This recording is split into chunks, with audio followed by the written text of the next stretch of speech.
नमस्कार मित्रांनो, आज आपण IR स्पेक्ट्रोस्कोपी या इन्फ्रारेड स्पेक्ट्रोस्कोपी या एका टूल बद्दल या एका मशिनरी सेटअप बद्दल बघणार आहोत. हे एक स्पेक्ट्रोस्कोपिक टूल आहे. स्पेक्ट्रोस्कोपी म्हणजे असं एक विज्ञान ज्याच्यामध्ये प्रकाशाच्या जे किरणं आहेत त्यांचं मॉलिक्यूलवर काय परिणाम होतो, त्याच्यातून जे काही आउटपुट निघतं त्याच्यावरून तो मॉलिक्यूल ओळखणे.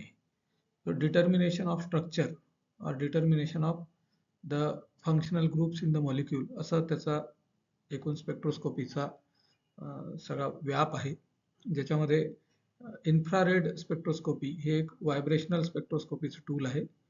IR स्पेक्ट्रोस्कोपी मध्ये एका मशीनमध्ये कंपाऊंड ठेवतात. तो कंपाऊंड ऑर्गॅनिक किंवा इनऑर्गॅनिक कंपाऊंड, आणि त्या कंपाऊंडमध्ये कुठले फंक्शनल ग्रुप आहेत ते आपण त्याच्यामध्ये इन्फ्रारेड रेडिएशन जेव्हा टाकतो त्याच्यावरून जो स्पेक्ट्रा मिळतो, जो ग्राफ मिळतो, त्याच्यावरून कळतं की त्याच्यामध्ये कुठले फंक्शनल ग्रुप्स त्या कंपाऊंडमध्ये आहेत.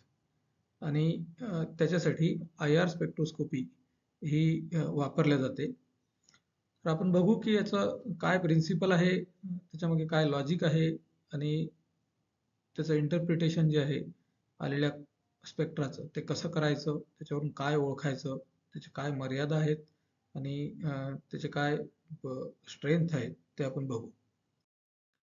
तर IR स्पेक्ट्रोस्कोपीमध्ये जसं अल्ट्राव्हायोलेट आहे, व्हिजिबल रेंज आहे लाईटची, तशी मोठ्या म्हणजे लांब वेव्हलेंथची जी रेंज आहे ती आहे इन्फ्रारेड रिजन. तुम्ही या चित्रामध्ये बघू शकता की अल्ट्राव्हायोलेट, मग व्हिजिबल आणि मग इन्फ्रारेड हा तरंग बघा कसा वेव्हलेंथ जी आहे ती वाढत चाललेली आहे. तर इन्फ्रारेड बँड जो आहे तो असा लॉंगर वेव्हलेंथ रिजनचा बँड असतो, आणि तशी किरणं जी आहेत ती या इन्फ्रारेड साठी वापरतात. त्याच्यामध्ये 400 सेंटीमीटर ते 4000 सेंटीमीटर या मध्ये तो बँड असतो, आणि या वेव्हलेंथ मध्ये जी किरणं आहेत ती कंपाऊंडवर टाकण्यात येतात. त्याच्यापैकी इथं 400 ते 1300 हा फिंगरप्रिंट रिजन लिहिलेला आहे, आणि 1300 ते 4000 हा फंक्शनल ग्रुप रिजन लिहिलेला आहे. आपण याच्यावर परत येऊ की याचा नेमका अर्थ काय आहे. थोडक्यात सांगायचं झालं तर 400 ते 1300 मध्ये जे ऍब्सॉर्बन्स असतं आणि ज्या हालचाली घडामोडी कंपाऊंड दाखवतं, तो त्या कंपाऊंडचा एक स्पेसिफिक कॅरेक्टरिस्टिक असतं. आणि 1300 ते 4000 मध्ये त्या कंपाऊंडमध्ये असलेले फंक्शनल ग्रुप जे आहेत त्याचं आयडेंटिफिकेशन होतं. तर एक स्कीमॅटिक ढोबळ मनानं त्याचा पाथ जर पाहिला, इन्स्ट्रुमेंटमध्ये काय सिक्वेन्स असतो, तर IR लाईट जो आहे, इन्फ्रारेडचा लाईट जो आहे तो एका सॅम्पलवर टाकण्यात येतो, आणि ते सॅम्पल जे आहे ते त्यातला काही पार्ट ऍब्सॉर्ब करतं, काही सॅम्पलचा पार्ट ऍब्सॉर्ब नाही करत, कुठलं सॅम्पल बिलकुलच ऍब्सॉर्ब नाही करणार, कुठलं सॅम्पल ऍब्सॉर्ब करणार, आणि ते जे काही ऍब्सॉर्ब होतं त्याच्यानंतर जेवढं ट्रान्समिट होतं ते डिटेक्टरवर येतं. डिटेक्टर ते डिटेक्ट करतं आणि रेकॉर्डरला पाठवतं, जिथं त्याचा स्पेक्ट्राच्या रूपामध्ये कन्व्हर्शन होऊन आपल्याला जे आउटपुट भेटतं ते आपण अनालाइज करतो. असा IR स्पेक्ट्रोस्कोपीचा एकूण फंक्शनिंग आहे ढोबळमानाने. आता बघू आपण की IR स्पेक्ट्रोस्कोपीमध्ये एक सोपी गोष्ट जी समजायची आहे ती अशी आहे की IR स्पेक्ट्रोस्कोपीमध्ये एका कंपाऊंडवर जेव्हा लाईट टाकण्यात येतो तेव्हा त्या कंपाऊंड जी काही एनर्जी घेतो, ती एनर्जी जी आहे त्यामुळे कंपाऊंड मध्ये जे दोन ॲटम मध्ये बॉन्ड असतात, ते बॉन्ड जे आहेत त्या बॉन्डची एनर्जी जी आहे ती, तो बॉन्ड एनर्जी घेतो आणि तो बॉन्ड व्हायब्रेट करतो. म्हणजे दोन चेंडू जर घेतले आणि ते स्प्रिंगनी जोडून ठेवले, आणि ते जर ॲट रेस्ट असतील, त्याला काही हलवलं नाही, तर ते त्यात काही बदल दिसणार नाही. आपण जर ते दोन बॉल पकडले किंवा तो स्प्रिंग पकडला मधला, आणि त्याला जर आपण एनर्जी दिली, तर एक तर ते आपण वाकवू शकतो, त्याला ओढू शकतो, त्याला दाबू शकतो. तर जसं त्या स्प्रिंगला आपण जितकी एनर्जी देऊ तितका तो आपण ओढता येईल, तितका तो दाबता येईल किंवा तो जसा वाकवता येईल. किंवा एकच बॉल पकडला आणि दुसरा बॉल असा हलवला तर तो बॉल वरती असा थरथरेल. आपण खेळणे बघतो लहान मुलांचे, ज्याच्यामध्ये दोन अँटेना जे असतात ते स्प्रिंगने जोडलेले असतात. खेळण्याला हलवलं की ते अँटेना हलतात. तर स्प्रिंग जो बॉन्ड जो आहे त्याला स्प्रिंग समजणे हे आय आर समजायसाठी एक सगळ्यात सोपं ट्रिक आहे. जसा पेनाचा स्प्रिंग असतो, तो स्प्रिंग जो आहे तो पेनाच्या स्प्रिंगला अगदी नाजूक असतो. त्याला तुम्ही दाबलं बोटाने तो दबतो, त्याला ओढलं तर तो ओढल्या जातो. तो स्प्रिंग जो नाजूक आहे त्याला फार ओढलं तर ते परमनंट डिफॉर्मेशन, तो परमनंट वेडावाकडा होतो, मग तो रिस्टोअर होत नाही. म्हणजे एका एनर्जीच्या पलीकडे, एका हद्दीच्या पलीकडे एनर्जी जर बॉन्डला दिली तर बॉन्ड तुटून जाईल. त्याची इलेक्ट्रिसिटी जी आहे त्याच्या पलीकडे त्याला तोडलं तर तुटून जाईल. आय आर मध्ये फक्त त्या बॉन्डला व्हायब्रेट करण्यात येतं. आता ते व्हायब्रेशन कसं कसं होतं हे आपण समजून घेऊ. आता या चित्रामध्ये दिसतं की हे एक सिंपल हार्मोनिक ऑसिलेटर आहे आणि या सिंपल हार्मोनिक ऑसिलेटरची एक त्याची रिदम आहे. जसा एक कंपाऊंड आहे, त्या कंपाऊंडचा जो बॉन्ड आहे तो बॉन्ड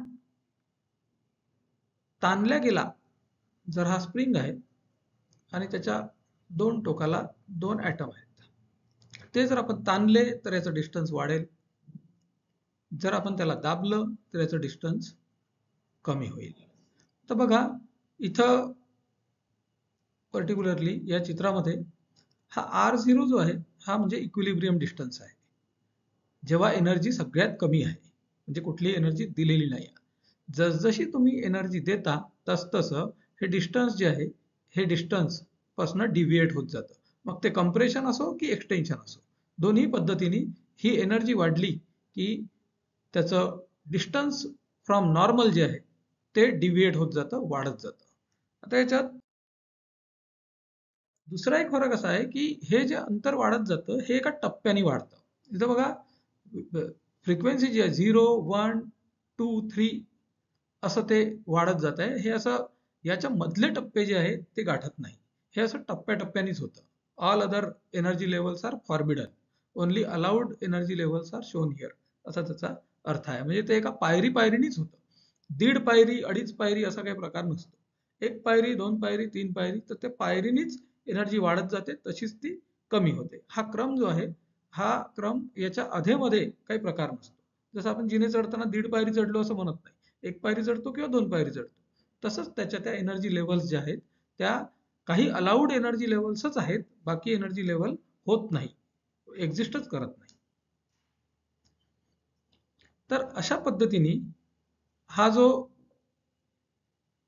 एक ऑर्गॅनिक बॉन्ड आहे तो बॉन्ड जर आपण या स्प्रिंगच्या रूपाने समजून घेतला तर त्याच्यात दोन फॅक्टर येतात. ते दोन फॅक्टर जर आपण व्यवस्थित समजून घेतले तर आपल्याला लक्षात येईल की आपण आय आर स्पेक्ट्रोस्कोपीचं या स्प्रिंग्युलर मॉडेल सोबत जर व्यवस्थित कोरिलेशन बसवलं तर आपल्याला बऱ्याच गोष्टीचा उलगडा होईल. या बॉन्डला स्प्रिंग समजण्यामध्ये दोन गोष्टी आहेत. एक आहे बॉन्ड स्ट्रेंथ. दोन गोष्टीचा परिणाम जो आहे तो स्पेक्ट्रामध्ये दिसतो. एक आहे बॉन्ड स्ट्रेंथ आणि दुसरा आहे रिड्यूस्ड मास.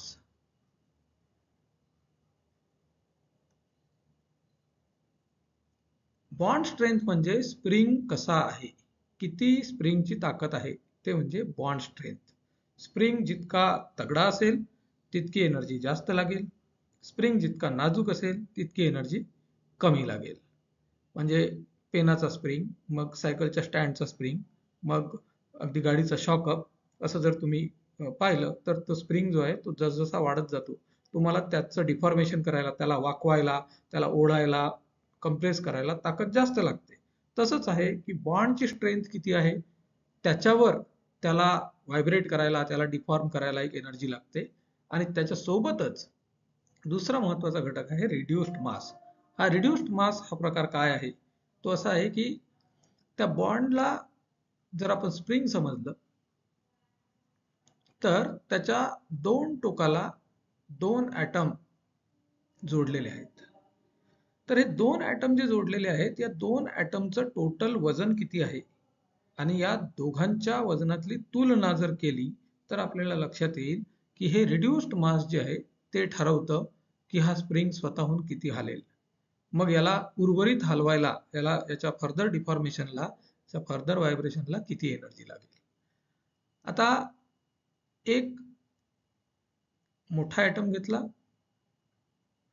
बॉन्ड काढला आणि एक छोटा ॲटम घेतला. हा जर कार्बन आहे आणि हा जर हायड्रोजन आहे, तर तुम्ही कार्बनला जर पकडलं आणि हायड्रोजन जर हवेत असेल तर हायड्रोजन याला फार हलवू शकणार नाही. मग या बॉन्डची ताकद इतकी असते की तो हायड्रोजनला सरळ ठेवेल. मग तुम्ही कार्बनला हलवलं की तो हायड्रोजन थोडा थोडा हलेल. पण तुम्ही समजा एक कार्बन घेतला आणि त्याच्या दुसऱ्या टोकाला कार्बन जोडला, म्हणजे सी आणि सी, तर एक कार्बन, एक मोठा बॉल हातात आहे आणि दुसरा मोठा बॉल त्या स्प्रिंगला लागलेला आहे. तर मग जेव्हा तुम्ही हलवाल त्या मोठ्या बॉलच्या वजनानंच तो स्प्रिंग जो आहे त्याला पहिले एक व्हायब्रेशन एनर्जी भेटेल, ज्याच्यामुळे तो पहिलेच बेंड होईल. म्हणजे या बॉन्डला बेंड करायला एनर्जी जास्त लागेल, या बॉन्डला बेंड करायला एनर्जी कमी लागेल. असं जर आपण त्याचं एक कोरोलॉजी जोडली तर ते खरं दिसतं. ते कसं खरं दिसतं हे आपण पुढे एक्झॅक्ट IR स्पेक्ट्रोस्कोपीचे जे बँड आहेत त्याच्यात बघू. तसंच तुम्ही समजा कार्बन घेतला आणि त्या कार्बनला दुसऱ्या टोकाला ब्रोमिन जोडला. आता खरं तर ब्रोमिन जोडायसाठी मला याला कापावं लागेल, कारण ब्रोमिनचा आकार तुलनात्मक काढायसाठी खूप मोठा काढावा लागेल. असं पूर्ण स्केलेटन कार्बनचं स्ट्रक्चर आहे आणि त्याला एक CBr आहे.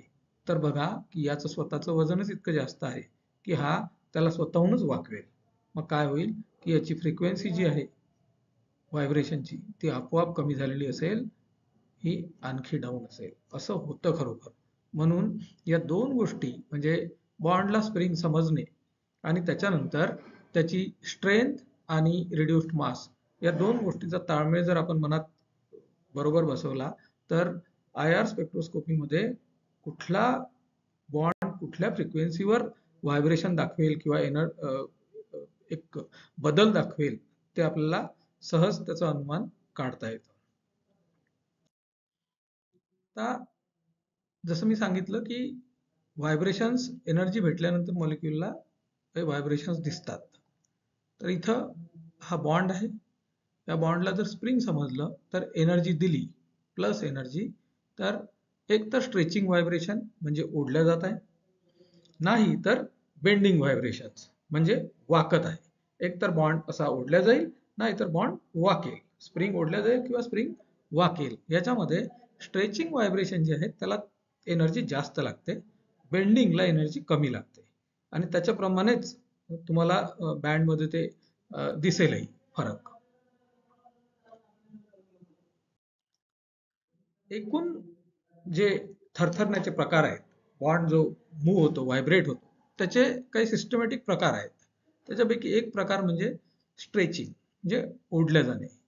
तर ओढल्या जाण्यामध्ये हा एक ॲटम आहे, त्याला जोडलेले दोन ॲटम आहेत. इथं बघा, हे सिमेट्रिक स्ट्रेचिंग इथं लिहिलेलं आहे.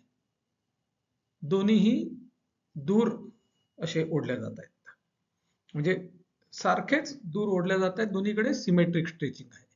तसंच सेकंड इथं बघा, हे असिमेट्रिक स्ट्रेचिंग आहे. असिमेट्रिक स्ट्रेचिंग मध्ये एक ओढल्या जातोय आणि एक मागे येतोय, असा प्रकार आहे.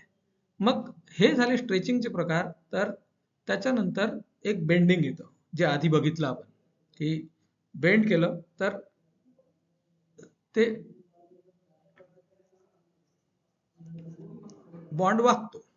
तर या बेंडिंग मध्ये एनर्जी तुलनेने कमी लागते, असा बेंड झाला एनर्जी दिल्यामुळे. त्याच्यानंतर दुसरा प्रकार आहे रॉकिंग. जर दोन्ही बॉन्ड असे एकाच बाजूला जात असतील तर ते रॉकिंग आहे. पण त्याच्यामध्ये इन प्लेन आणि आउट ऑफ प्लेन रॉकिंग असा दोन प्रकार आहे. असा असा पुढे मागे जर होत असेल तर तो आउट ऑफ प्लेन रॉकिंग, असा जर होत असेल तर तो इन प्लेन रॉकिंग. मग त्या इन प्लेन रॉकिंग मध्ये असा जर होत असेल तर तो एक प्रकार आहे, असा असा होत असेल तर तो एक प्रकार आहे. आणि आउट ऑफ प्लेन रॉकिंग मध्ये इथं बघा प्लस मायनस लिहिला म्हणजे खाली वर तो होत आहे. हे असे सगळे प्रकार जे आहेत थरथरण्याचे त्या बॉन्डच्या, हे सगळे प्रकार होतात आणि प्रत्येक प्रकाराला एक वेगळी एनर्जी लागते आणि ते स्पेक्ट्रामध्ये ओळखता येतं. तर हा एक आय आर स्पेक्ट्रा आहे जो मशीन मधून निघणारं आपल्यासाठीचं आउटकम आहे जे आपण बघू शकतो. याच्यामध्ये बघा हा पिवळा रिजन इथं दाखवलेला जो आहे हा आहे फिंगरप्रिंट रिजन, ज्याच्याविषयी आपण आधी बोललो. हा फिंगरप्रिंट रिजन म्हणजे जवळजवळ 400 nm 400 सेंटीमीटर इनवर्स ते 1300 पर्यंत हा फिंगरप्रिंट रिजन दिसतो. आणि हा फिंगरप्रिंट रिजन जो आहे हा अतिशय कॉम्प्लिकेटेड असतो. खूप सारे बारीक बारीक बारीक बारीक बँड याच्यात असतात, पण सोबतच हा काही विशेष कन्क्लुझिव्ह नसतो. याच्यावरून काहीही ठोस असं निष्कर्ष काढता येत नाही. एका कंपाऊंडचा एकच पॅटर्न असतो, म्हणजे एकच सॅम्पल आपण समजा 4 वेळा स्पेक्ट्रा त्याच्यावरून त्याचा स्पेक्ट्रा काढला तर 4ही वेळेस फिंगरप्रिंट रिजन जो आहे तो पूर्ण सारखा असेल, अर्थात इतरही सारखं असेल, पण फिंगरप्रिंट रिजन जो आहे तो एक्झॅक्टली माणसाचे फिंगरप्रिंट जसे एका माणसाचे एकच असतात तसा तो एका कंपाऊंडचा एकच असतो, युनिक असतो. पण त्याच्यावरून अनालिसिस मात्र काही करता येत नाही, सेन्सिबल इन्फॉर्मेशन अशी काही मिळत नाही. कोणीही प्रॅक्टिकल आय आर स्पेक्ट्रोस्कोपीमध्ये त्या फिंगरप्रिंट रिजनवरून काहीही निष्कर्ष काढत नाही. मग त्याच्यानंतरचा जो रिजन आहे तो आहे फंक्शनल ग्रुप रिजन, जो त्या पुढे 1300 पासून तर पुढे 4000 पर्यंत पूर्ण जो रिजन आहे तो आहे फंक्शनल ग्रुप रिजन. याच्यामध्ये कंपाऊंडमध्ये जे जे फंक्शनल ग्रुप आहेत त्याच्याशी करस्पॉन्डिंग स्पेक्ट्रा या रिजनमध्ये येतो. आणि आय आर स्पेक्ट्रोस्कोपीमध्ये हे जे करस्पॉन्डिंग फंक्शनल ग्रुपशी करस्पॉन्डिंग जे काही पीक्स आहेत ते बघायचे, हाच आय आर स्पेक्ट्रोस्कोपीचा खरा उपयोग आहे. म्हणजे आय आर स्पेक्ट्रोस्कोपीमध्ये कंपाऊंडमध्ये कुठले फंक्शनल ग्रुप आहेत हे पाहणे, हे त्याचं प्रॅक्टिकल युटिलिटी आहे. त्याच्या पलीकडे त्याच्यावरून एक्झॅक्ट कंपाऊंड वगैरे काही त्याचं स्ट्रक्चर वगैरे काही कळत नाही, तसं कोणी अनालाइज करायला जातही नाही.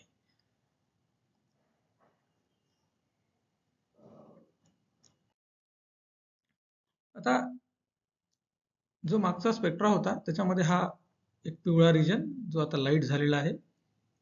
त्याच्यानंतर याच्यात बघू शकता की इथं एक ब्रॉड पीक आहे आणि त्याच्या बाजूला एक एकदम शार्प पीक आहे. तर हा ब्रॉड पीक जो आहे तो OH ग्रुपचा आहे, अल्कोहोल ग्रुपचा. त्याच्या बिलकुल बाजूचा शार्प पीक जो आहे तो CH साठीचा आहे. म्हणजे अल्कोहोल साठीचा OH जो आहे तो अराउंड 3300 या दरम्यान देतात. आणि CH चा ग्रुप जो आहे तो त्याचा पीक जो आहे तो 2900 प्लस, इथे 2980 वर दिलेला आहे, असा मिळतो. पण OH चा जो पीक आहे तो ब्रॉड आहे, म्हणजे एका मोठ्या रेंजमध्ये हे व्हायब्रेशन जे आहे ते दाखवण्यात येत आहे. आणि CH चा पीक जो आहे तो एकदम शार्प आहे. हा CH चा पीक जो आहे हा असा एकदम टोकदार झालेला आहे आणि हा OH चा पीक जो आहे तो असा ब्रॉड आहे. याला पर्टिक्युलरली म्हणजे अशा प्रकारला टंग अँड स्वॉर्ड प्रकार म्हणतात. म्हणजे एक जिभेसारखा आणि एक तलवारीसारखा बारीक असे पीक जे आहेत ते आणखी कशा कशाचे असे टंग अँड स्वॉर्ड येतात ते आपण बघू. OH चा येतो तसा कार्बोनिलचा पण येतो, तो कुठे येतो तेही आपण पाहू. या सगळ्यामध्ये जे तुम्हाला आधी सांगितलं की बॉन्ड स्ट्रेंथ आणि रिड्युस्ड मास याच्यावर सगळा खेळ जो आहे तो होतो. तर तुम्ही बघू शकता की एक फ्रिक्वेन्सी जी आहे ती 1/2 पाय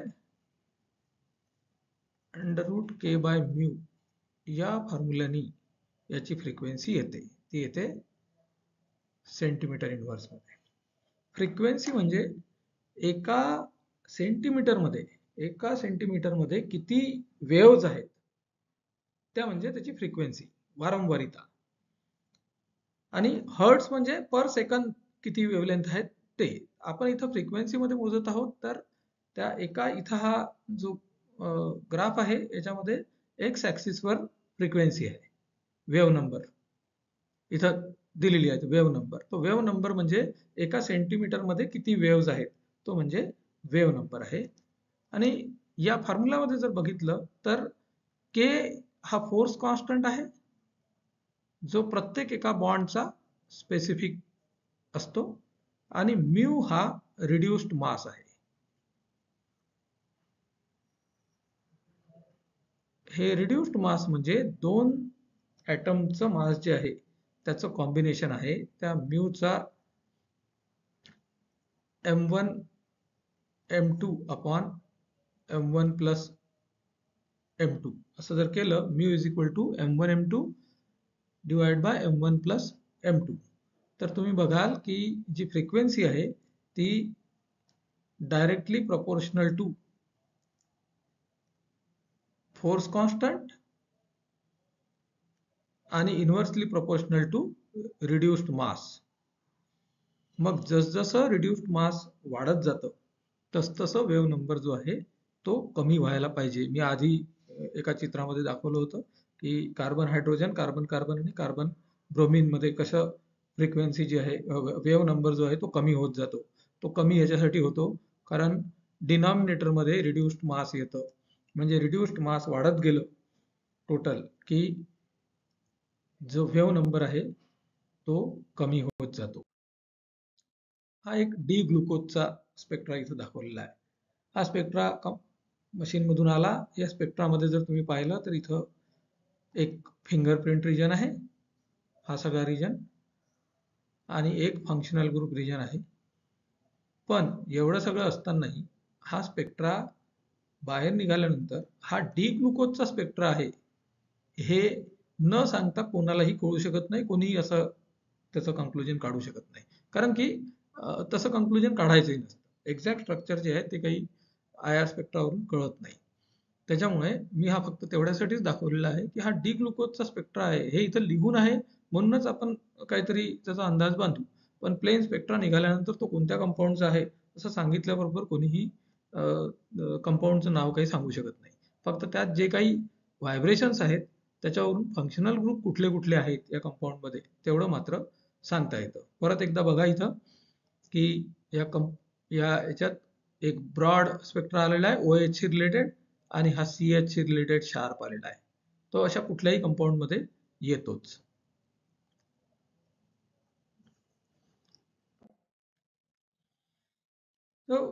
जे मी तुम्हाला आधी सांगितलं की एक बॉन्ड जो आहे त्याला स्प्रिंग समजावं आणि त्या स्प्रिंगच्या दोन टोकाला काय जोडलेलं आहे त्याच्यावर टोटल वेव्ह नंबर कुठं तो व्हायब्रेट होईल, किती सेंटीमीटरवर हे ठरतं.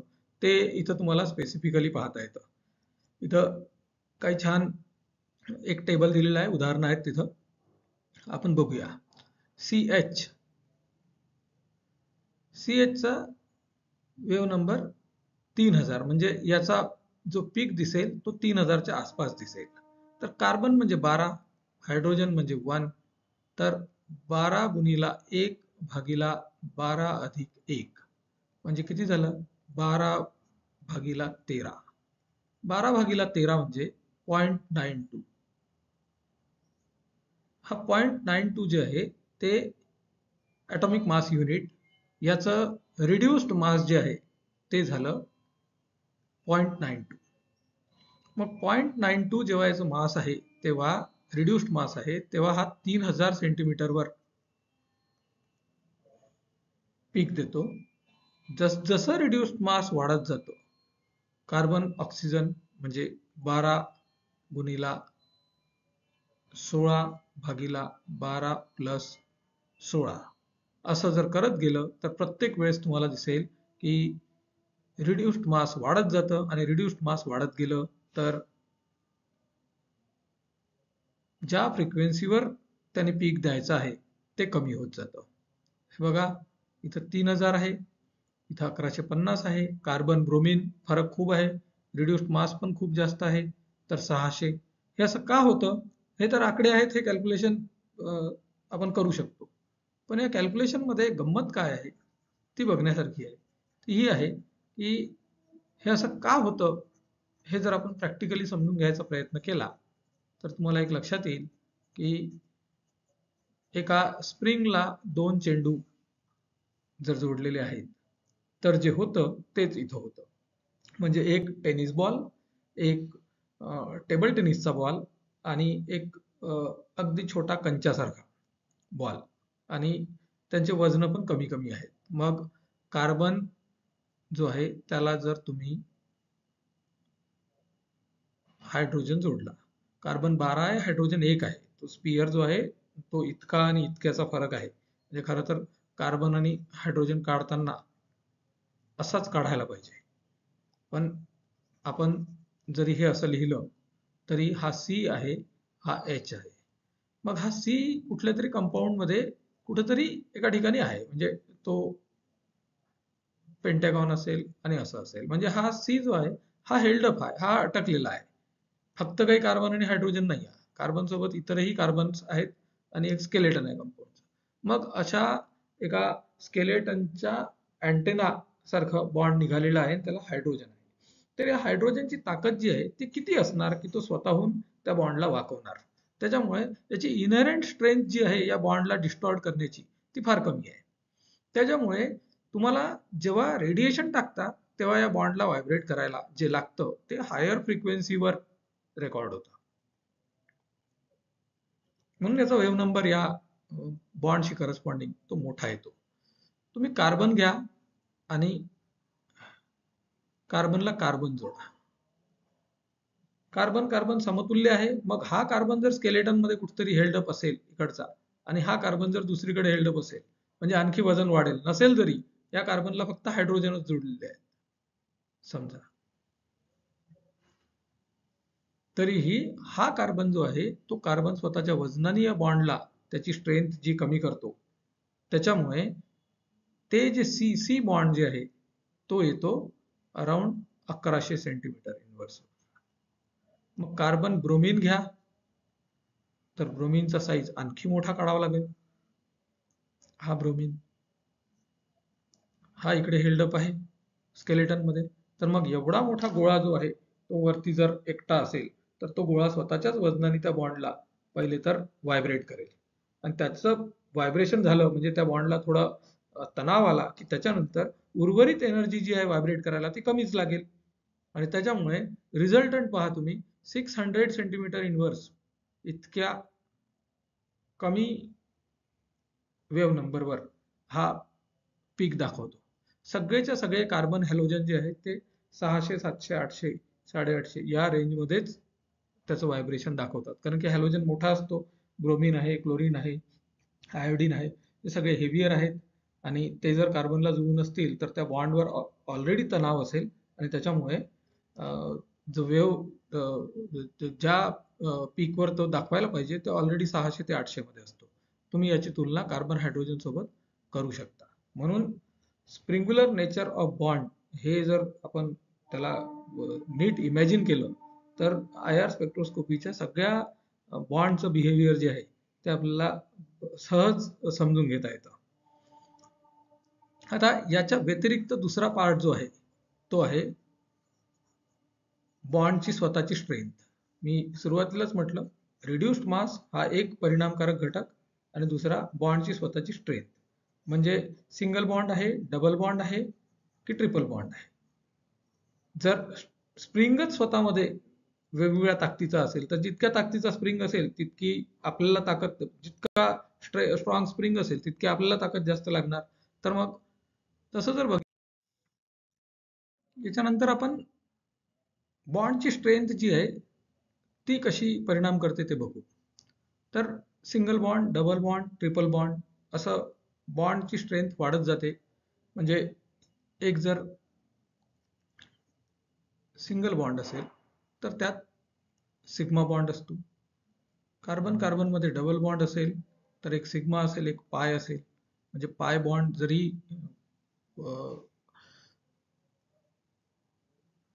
तितका स्ट्रॉंग नसला तरीही स्ट्रेंथ तर वाढतच जाते, कारण की इलेक्ट्रॉन डेन्सिटी वाढते. कार्बन कार्बन जर ट्रिपल बॉन्ड असेल तर एक सिग्मा आणि दोन पाय बॉन्ड असतात, म्हणजे इलेक्ट्रॉन डेन्सिटी पुन्हा वाढते. म्हणजे स्प्रिंग हा जर पेनाचा स्प्रिंग झाला तर हा सायकलच्या स्टँडचा स्प्रिंग झाला, आणि हा समजा शॉकअप झाला, तर जसा स्प्रिंग मजबूत होत गेला तसतसं त्याला वाकवायला आपल्याला जी ताकद लागणार आहे ती जास्त जास्त लागणार आहे. तसंच बघा, नेमकं होतं काय की सी सी बॉन्ड जर असेल तर 1100 सेंटीमीटर इनवर्स वर त्याचा स्पेक्ट्रा दिसतो पीक. सी डबल बॉन्ड सी असेल तर 1650 सेंटीमीटर इनवर्स वर. सी ट्रिपल बॉन्ड सी असेल तर 2300 वर. म्हणजे जसजशी बॉन्ड स्ट्रेंथ वाढत गेली तसतसा frequency to resonate, frequency to vibrate the bond ही वाढत जाते. बॉन्डला हलवायला, बॉन्डला व्हायब्रेट करायला, स्ट्रेच करायला जी फ्रिक्वेन्सी लागते ती वाढत जाते. मेजॉरिटी स्ट्रेचिंग फ्रिक्वेन्सी असतात. स्ट्रेचिंग फ्रिक्वेन्सी जास्त नंबरच्या असतात. बेंडिंगला वगैरे कमी एनर्जी लागते, ते कमी लेवलवर दाखवतात. तर अशा पद्धतीने बॉन्ड स्ट्रेंथ आणि रिड्युस्ड मास या दोन गोष्टीचा जो परिणाम आहे तो एका व्हायब्रेशनवर होतो. म्हणजे एक बॉन्ड व्हायब्रेट कधी होणार हे कसं ठरवणार, तर तो कोणत्या दोन ॲटम मधला बॉन्ड आहे ही एक गोष्ट, आणि तो बॉन्ड सिंगल आहे, डबल आहे का ट्रिपल आहे ही एक गोष्ट. या दोन गोष्टीचं कॉम्बिनेशन जे आहे त्याच्यावरून ठरतं की तो बॉन्ड जो आहे तो कुठं कोणत्या फ्रिक्वेन्सीवर पीक देणार. हा पूर्ण टेबल जो आहे हा तेच दाखवतो की याच्यामध्ये बघा, ओ एच स्ट्रेच 3200 ते 3400. आता ओ एच स्ट्रेच म्हटलं तर ऑक्सिजन 16 आणि कार्बन 1. मग याचं रिड्युस्ड मास जे आहे ते जर मोजाल तुम्ही तर एवढा मोठा ऑक्सिजन आणि त्याला जुळून असलेला छोटासा हायड्रोजन. त्याच्यामुळे हा हायड्रोजन जो आहे हा स्वतःहून या बॉन्डला काही फार हलवू शकत नाही. एक लहान मुलाचं जे खेळणं असतं, जे स्प्रिंगचे अँटेना असतात कानात, हातपाय हलतात वगैरे, त्याला तुम्ही इमॅजिन केलं तर तुम्हाला बऱ्यापैकी समजेल की नेमकं आय मध्ये काय होतं. तर ओ एच 3200 ते 3400 मध्ये दाखवतो. एन एच पण तिथंच दाखवतो, कारण परत तोच इश्यू आहे की हायड्रोजन फार छोटा आहे, स्वतःहून त्याचं काही त्या बॉन्डला, त्या स्प्रिंगला हलवण्यामध्ये काही कॉन्ट्रीब्युशन नाही आहे. त्याच्यामुळे जास्त वेव्ह नंबर जो आहे तो लागतो. मग अल्काईन आहे, अल्किनील आहे, मग अल्किल स्ट्रेच आहेत, हे सगळे शार्प असतात. सी एच चे स्ट्रेच जे आहेत ते शार्प असतात. एन एच ओ एच हे जे पीक आहेत हे ब्रॉड असतात. म्हणजे एकापेक्षा जास्त वेव्ह नंबरमध्ये ते मुवमेंट दाखवतं, म्हणून त्या सगळ्यांचं जे रिप्रेझेंटेशन आहे त्याच्यामुळे ते ब्रॉड येतं. सी एच चे पीक जे आहेत ते कम्पॅरेटिव्हली खूप शार्प येतात. आणि त्याच्यानंतर मग C triple bond N nitrile आणि अल्काईन हे जे आहेत हे 2100 ते 2250 या रेंजमध्ये हे येतात. मग येतो एक रिजन 1650 ते 1800 कार्बोनिल स्ट्रेचचा. हा एक मोठा अभ्यासाचा विषय आय साठी आहे, कारण कार्बोनिल ग्रुप जो आहे तो हा सीओ बॉन्ड जो आहे तो खूप साऱ्या फंक्शनल ग्रुपमध्ये असतो. इस्टरमध्ये असतो, अमाइडमध्ये असतो, सॅच्युरेशन आहे का बाजूला, अशा सगळ्या प्रकारामुळे याच्यात थोडं थोडं व्हेरिएशन होतं. पण हा एक मोठा ग्रुप आहे जो 1600 ते 1800 मध्ये तुम्हाला एक पीक देतो. खूप शार्प पीक असतो. हा पर्टिक्युलरली ज्याला सोवर्ड म्हणतात तो, आणि इकडे OH ज्याला टंग म्हणतात. हे टंग अँड सोवर्ड जे आहे हे IR मध्ये एक कॉमन टर्म आहे, वापरले जाते, कारण की या दोन गोष्टी पर्टिक्युलरली तुम्हाला स्पेक्ट्रामध्ये दिसतात. त्यामुळे मग त्याच्यानंतरचा जो रिजन आहे तो आहे फिंगरप्रिंट रिजन, ज्याच्या बाबतीत मी आधी म्हटलं की तो खूप कॉम्प्लिकेटेड आहे. अगदी एकावर एक बारीक बारीक त्याच्यामध्ये खूप सारे पीक असतात, त्याच्यावर काहीही फार कन्क्लुजन कोणी काढत नाही. तर असा हा इन जनरल सगळ्या फंक्शनल ग्रुपचं पीक कुठं कुठं येतो याचा हा एक चार्ट आहे. त्यालाच थोडं आणखी कन्साइज केलं तर दिसेल की XH म्हणजे X is equal to carbon, nitrogen, oxygen, असं काहीही धरा.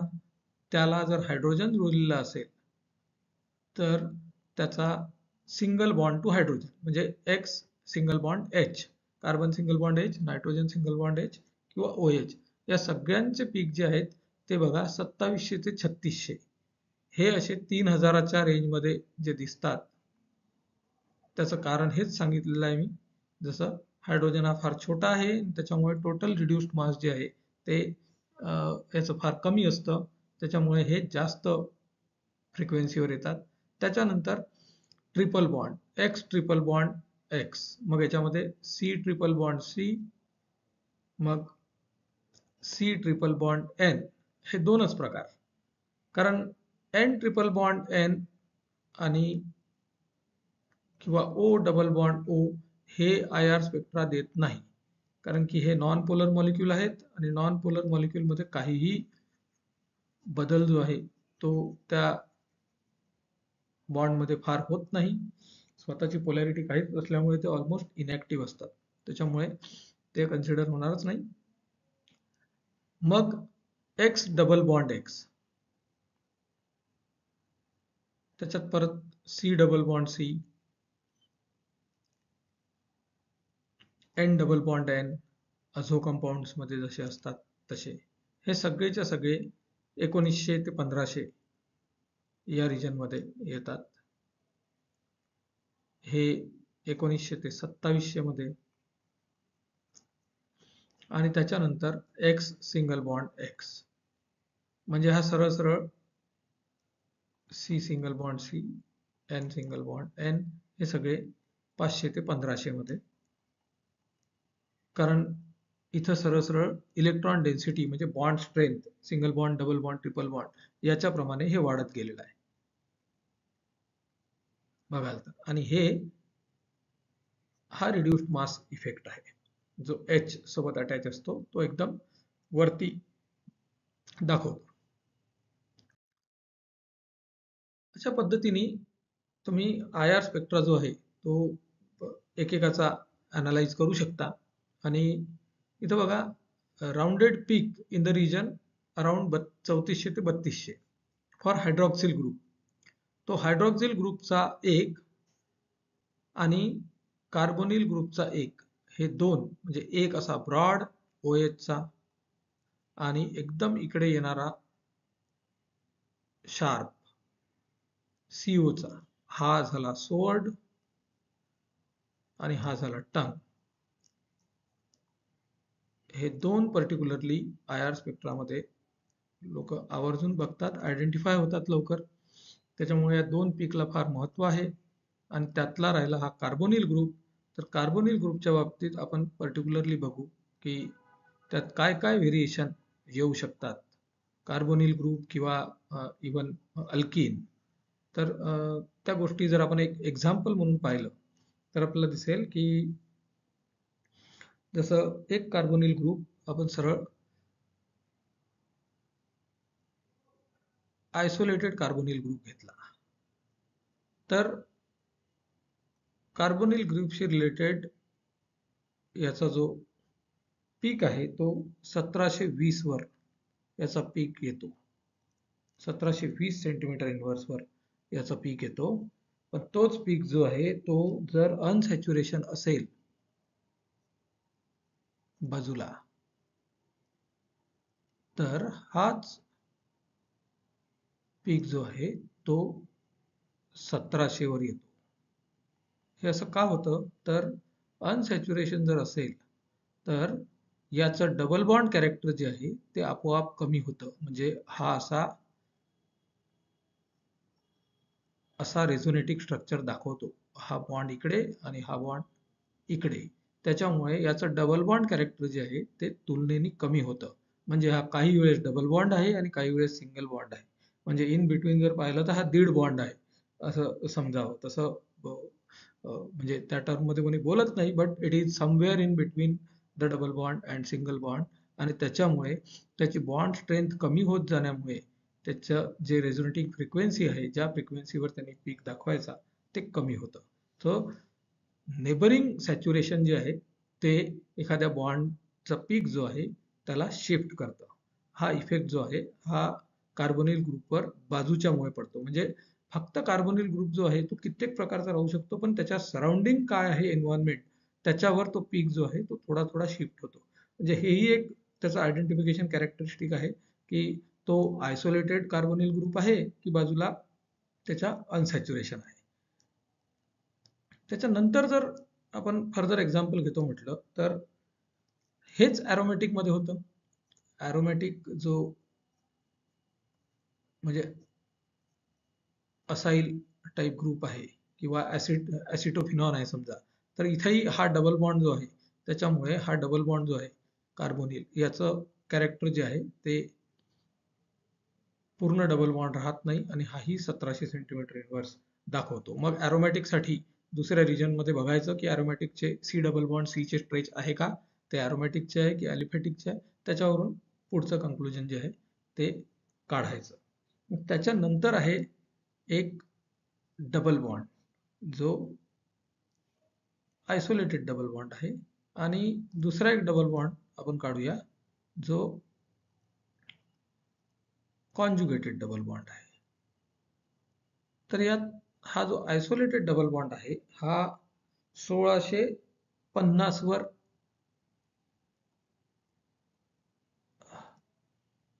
पीक देतो आणि जो कॉन्जुगेटेड आहे तो 1610 वर देतो. याचं पण कारण असंच आहे की हा आयसोलेटेड जो आहे त्याचं डबल बॉन्ड कॅरेक्टर पूर्ण आहे, तो रेझोनेट व्हायला त्याला काही जागा नाही आहे. त्याच्यामुळे it is the electron density is fixed. या कार्बन आणि या कार्बनमध्ये फिक्स्ड आहे. इथं मात्र तसं नाही आहे. ती इलेक्ट्रॉन डेन्सिटी जी आहे त्याला जर एव्हरेज काढतो म्हटलं तर असं एक डायग्राम काढता येईल. म्हणजे हा इकडे शिफ्ट होईल आणि हा जो आहे हा इकडे शिफ्ट होईल. त्याच्यामुळे याचा डबल बॉन्ड जो आहे हा डबल बॉन्ड जो आहे तो कधी डबल बॉन्ड कॅरेक्टर दाखवेल, कधी सिंगल बॉन्ड कॅरेक्टर दाखवेल. आणि त्याच्यामुळे ही फ्रिक्वेन्सी जी आहे ती जसजशी याची बॉन्ड स्ट्रेंथ कमी होत जाते तशी फ्रिक्वेन्सी कमी होत जाते. तर हा जो फरक आहे हा फरक एका कार्बोनिल ग्रुपच्या बाजूला काय आहे अनसॅच्युरेशन आणि एका अनसॅच्युरेशनच्या बाजूला अनसॅच्युरेशन आहे, त्याच्यावरून त्याचे पीक जे आहेत ते थोडे थोडे शिफ्ट होत जातात. असं आय आर स्पेक्ट्राचं कन्क्लुजन जे आहे ते काढता येतं.